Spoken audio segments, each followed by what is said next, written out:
Good morning, fellow Simuis and Sitais. I'm Desiree Ho. I'm a choreographer and a performing artist. And in my area of work, I basically do everything related to the theater. And I have a lot of fun doing it. So our school has invited me to speak to you because apparently I've built a reputation as a brave soul who has had the guts to pursue her passion as a career. Okay, let's roll.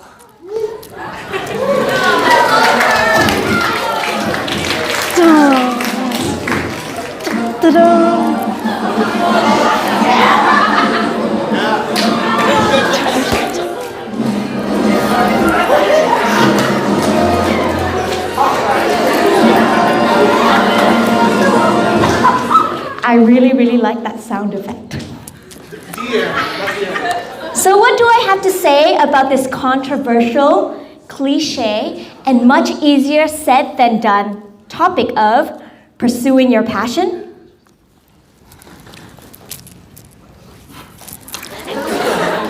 In researching this topic, I found that some of the coolest people, like Ellen DeGeneres and Oprah, have already said everything I was about to say to you today.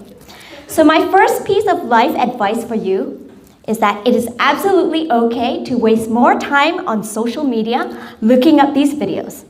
I must say I'm very flattered that our school considers me part of that club. I often get asked, Desiree, how do you make a living doing what you enjoy? Well, my answer is very simple. I make a living just like everyone else. I exchange my time and skills in return for money. I know, shocking, right? What's more exciting is that by being invited here to speak to you, I've basically been given authority to teach you how to secretly defy society's grand plans for you to become the next generation of successful bankers, lawyers, and doctors, and perhaps accountants and engineers. So if you ever find this speech in other medium, please do not share it with your parents, especially if they are Asian, and if they are on Facebook. My parents are not on Facebook because they are terrified about being hacked. So firstly, I'd like to get to know a little bit more about you. Can you please raise your hand if you already have an idea of what you want to do as a career? Oh, not bad, not bad. Okay, now please put up your hand if you're thinking about pursuing a traditional career in areas such as banking, law, or medicine. Oh, not a lot of hands. Okay. Okay, so now please put up your hand if you want a career that is in the innovative or creative industry such as film, performing, design, arts, tech. Where are all you fabulous people? Ooh, okay. Now everyone else, you can leave the room. No, I'm kidding. Okay, good. So now that I have more information about who I'm speaking to, I shall answer 3 real questions that Annie has asked me to address to you. And I'm sure these are the questions that have been absolutely bothering you at night. So my first question is, Desiree, how did you discover your passion in the performing arts and turn it into a career? So this is my story. When I was about 12 to 16 years old, I went through a very dark period of my life.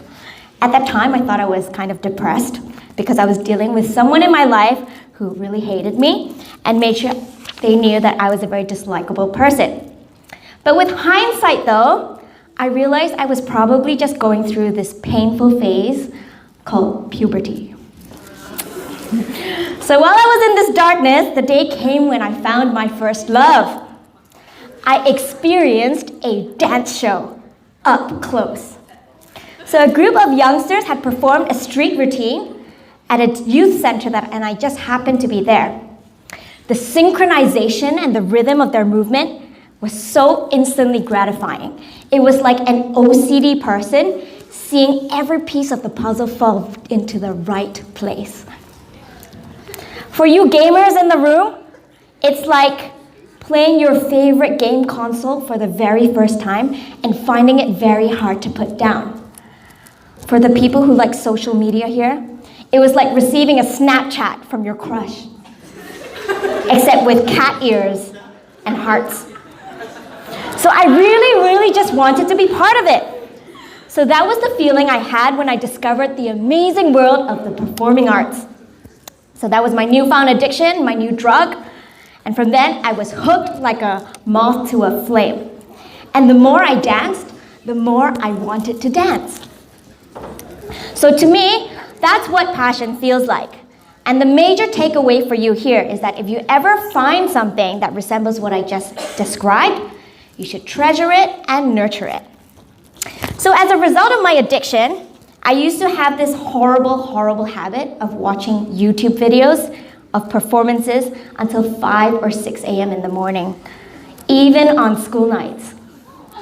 And then I would spend the last hour rushing assignments that were due the next morning, pulling all-nighters. And so at one point, I got so fed up with myself, I stuck a sign on my laptop computer that said, "Do not watch YouTube." So dealing with my addiction was tough though. I had a natural urge to look up opportunities and auditions. I would go to the cultural center where I was able to find tons of pamphlets and advertisements of performance opportunities and auditions. And I applied and I failed miserably. At 14 years old, I received my nth rejection letter. And I remember just wanting to crawl into a black hole and give up the idea of performing entirely. So it was probably about 3 to 4 years before I actually landed in a show that I auditioned for. After that show, though, the tide seemed to have turned, and I spent a tremendous amount of time in the rehearsal studio. I was about 15 when I finally started formal dance training. And soon I was doing show after show after show. Oops. And the SCMP diagnosed me as addicted to dance. So the lesson here is, pursuing your passion takes persistence. You need to climb the mountain in order to see the view. So keep climbing, guys. Okay, second question. How can pursuing what I love now or am good at lead to a fulfilling career later? Well, what did I do when I was around your age? When I was in year 12, to feed my addiction, I started a dance group called Mako with 2 other performers I had met on a touring show. So these are other projects I've done. So these are the people who joined my dance group called Mako. This is me in year 12, by the way. So you next year. We would book the government dance studios and dance in public places like the bandstand in Victoria Park and take turns to lead our own classes. So that's me teaching in year 12. As friends and friends learned more about us, we grew and grew to about 50 people. And we were invited by other schools to perform. So the lesson here is you can start pursuing your passion today. You don't have to wait for someone to hand it to you on your plate or give you a job. Little had I known that it was my inner production manager and choreographer taking form in those years. Many of the managerial and life lessons I had learned in that period still apply today. And flash forward today, many members who were in Mako have gone on to become professional performers in some of the best shows in town. So when I was your age, my secret ambition in life was to become a world-famous theater director or performer. But of course, the struggle didn't end there. I was blessed to be born to very liberal parents who gave me more than 10 career options.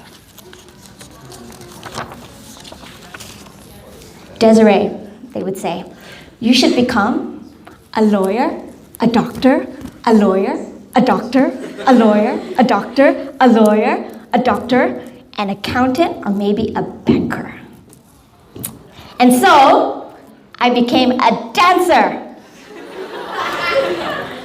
For some odd reason, that didn't seem to be enough for the people around me, so eventually I was like, screw this, I'll just do both. And so I went through the toils of completing law school. So my second major takeaway here is that if you are in any way struggling between pursuing a traditional career and a creative career, perhaps today it is an option to do both. While it is a path less trodden, I have concluded that in the age of the internet, most of us will end up having multiple careers anyway. Thirdly, what other life advice can I give? Well, when I was in year 12, I wasted a lot of time studying math. Time wasted doing other things is time that could have been spent pursuing my passion. I was fooled by societal expectations that studying higher level maths would be useful in the pursuit of one of those 10 career options.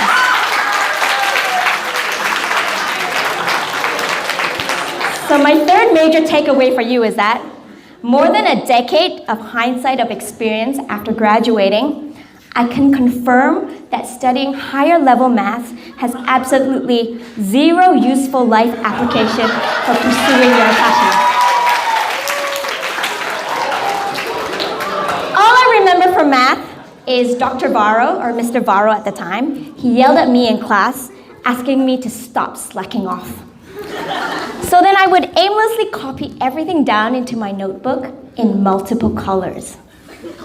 I've heard rumors that higher level math isn't even a requirement to get into medical school in Hong Kong anymore. But this is a disclaimer, please check with Mrs. Dawson. So how did my passion turn into a career? After being in numerous theater productions by the time graduation was around the corner, I received a job offer to join a performing arts organization to organize and choreograph shows. Things didn't go smoothly. In less than a year, my director sat me down saying, "You should not give up on law." She quickly put me in touch with her lawyer friend and recommended me to do something called an internship. So very soon, I was working in a legal firm whilst working on my performing arts projects. And then, the current head of performing arts recommended an opportunity for me to work at the Sage Gateshead in the UK, a world-class performing arts venue under a bursary with the Hong Kong Arts Development Council. And that was an experience of a lifetime.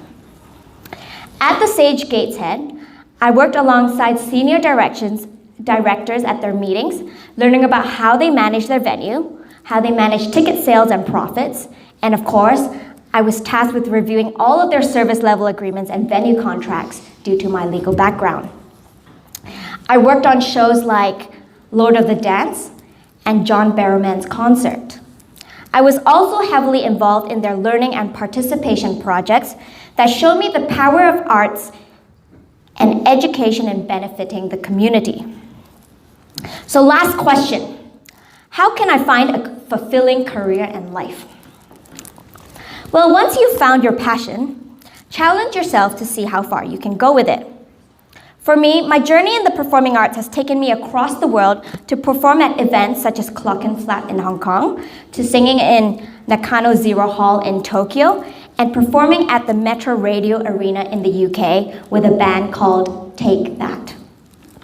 For those of you who don't know them, because I didn't know them either, they're kind of like the One Direction of the time. So it was the band that Robbie Williams dropped out of. So my addiction has brought me to host one of Hong Kong's largest sporting events, the Standard Chartered Hong Kong Marathon. I've also made some dance films that have been featured in various international festivals. So fast forward the years, I am proud to announce that I have discovered my mission in life. My mission in life is to teach the world to dance. I want everyone to discover the bedazzling world of the performing arts and to experience all that I've done to brighten up the previously negative me. I do have a last piece of advice though. Find out how you waste your time. You know that thing that you do when your parents keep telling you to stop doing so that you can focus on schoolwork? That activity that keeps interrupting your schedule even though you know you have an exam the next day? Because that may be it. And then you have to figure out how your time-wasting activity could then become useful to solve problems.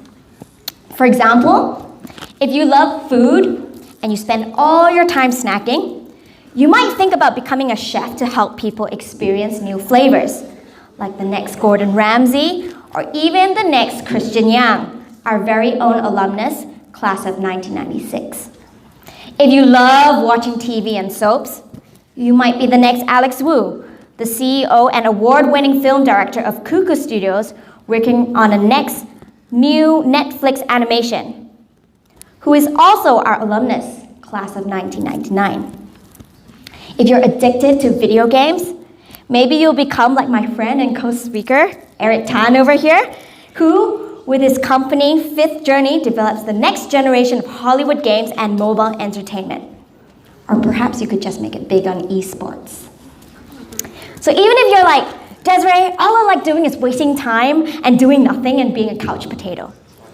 Well, maybe you could become a couch expert and advise major hotel chains on which couches they should purchase for the ultimate couch potato experience. I found these alumni profiles on our alumni website, by the way.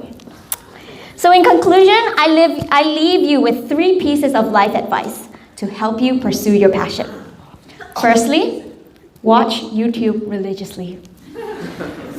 Secondly, find out how you waste your time, because in reality, wasting time isn't wasted time if you can use it to solve a problem or meet a demand. And lastly, and most importantly, don't take higher level math unless you absolutely have to. Thank you.